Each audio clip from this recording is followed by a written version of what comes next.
Hello guys. तो guys स्वागत है आपका आज के मेरे सीरीज एक्सप्लेन एपिसोड में, जहां मैं आज एक्सप्लेन करूंगा पीकी फकिंग ब्लाइंडर्स के आखिरी यानी 6th सीजन को, जो हाल ही में कुछ ही वीक्स पहले खत्म हो चुका है।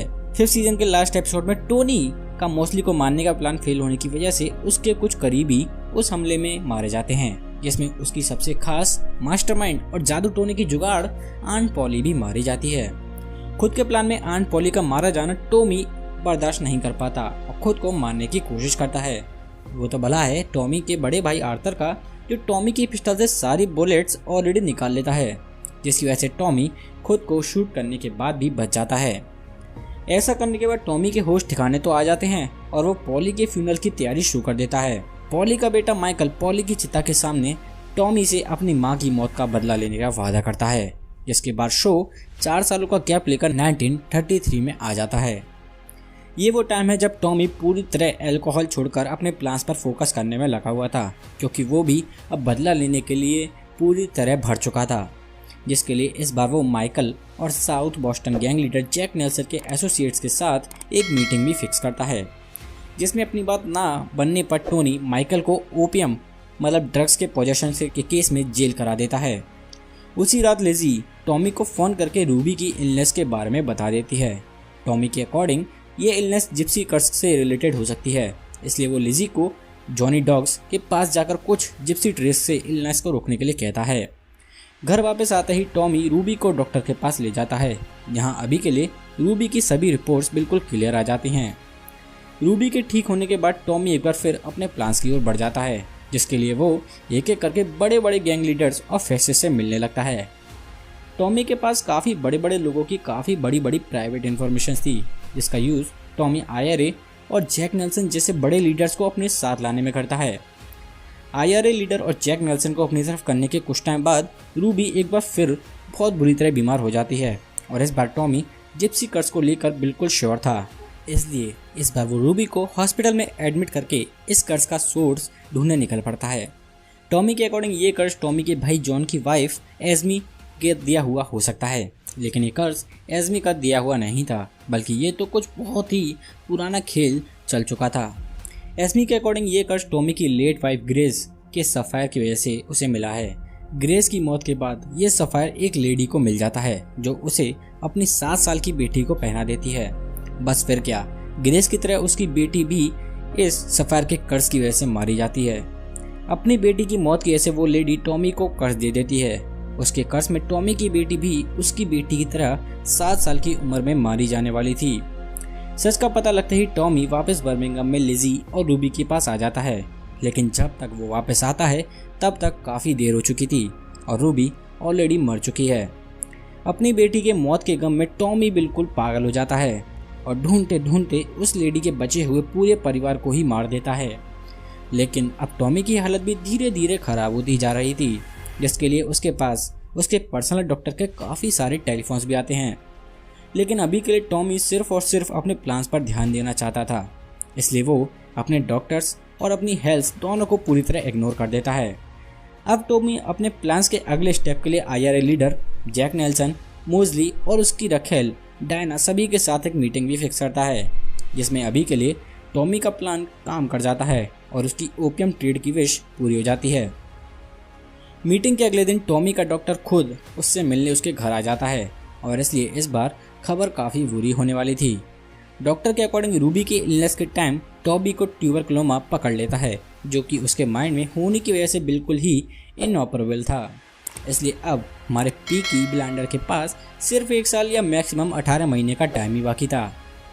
अपनी मौत का टाइम पता लगते ही टॉमी एक एक करके फैमिली के सभी मेंबर्स को ठीक करने में लग जाता है, जिसके लिए सबसे पहले वो आर्थर के ओपियम सप्लायर को डरा धमका कर भगा देता है, क्योंकि टॉमी का सबसे बड़ा सपोर्ट उसके भाई हैं, और अगर वो ही ठीक नहीं होंगे तो फैमिली को कैसे चला सकते हैं। आर्थर के ओपियम छोड़ने के बाद टॉमी लिंडा को एक बार फिर आर्थर की ज़िंदगी में वापस ले आता है, क्योंकि टॉमी के अकॉर्डिंग आर्थर को सबसे ज़्यादा लिंडा की ज़रूरत थी, जो उसे ठीक करने के लिए सबसे ज़्यादा ज़रूरी है।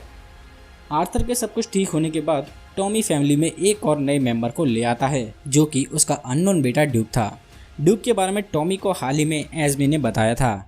वहीं दूसरी ओर जैक नेल्सन टॉमी की टीम के एक मेंबर बिली ग्रेड को डरा धमका कर टॉमी के ऊपर नज़र रखने का काम भी दे देता है। अब टॉमी जैक नेल्सन के फेयरवेल के लिए एक लास्ट मीटिंग और करता है, जहां मोस्ली और डायना अनइन्वाइटेडली आ जाते हैं और बातों ही बातों में मोस्ली लिजी को टॉमी और डायना के साथ सोने के बारे में बता देता है। अब सीरीज अपने क्लाइमैक्स पर पूरी तरह आ चुकी थी। हर कैरेक्टर अपने अपने जाल बिछा चुका था। मोस्ली लिजी और टॉमी को डिवाइड करके टॉमी को अकेला करना चाहता था। जैक नेल्सन IRA लीडर के साथ मिलकर टॉमी और उसका पूरी फैमिली को मारना चाहता था, जिसके लिए वो बिली ग्रेड की इंफॉर्मेशन का यूज करता है और माइकल को जेल से बाहर भी निकाल लेता है। जैक माइकल को टॉमी को ठिकाने लगाने का काम दे देता है और IRA वाले को आर्थर का, लेकिन टॉमी अपने आप में ही एक पूरा प्लान था।